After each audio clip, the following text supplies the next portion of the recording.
دوستو، کیا آپ نے کبھی سوچا ہے کہ اس دنیا کے بعد کیا ہوگا؟ یہ دنیا صرف امتحان ہے، اصل زندگی ہماری جو ہے وہ آخرت کی زندگی ہے۔ قرآن کریم فرماتا ہے کل نفس ذائقۃ الموت، جس کا ترجمہ ہے ہر جان کو موت کا مزہ چکھنا ہے۔ تو جس دن نہ اعمال کام آئیں گے نہ ہی اولاد کام آئے گی، صرف اعمال ساتھ ہوں گے۔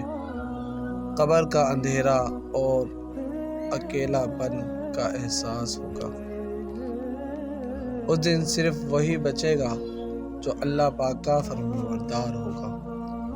اگر ہم نے نماز قائم کی، سچ بولا اور اپنی غلطی سے توبہ کی تو قبر جو ہے جنت کا باغ بن جائے گی۔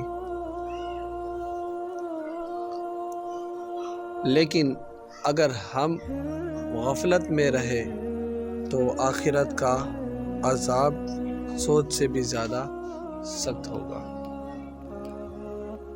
جنت جہاں نہ غم ہوگا، نہ ہی دکھ ہوگا اور نہ موت ہوگی، ہمیشگی والی زندگی ہوگی۔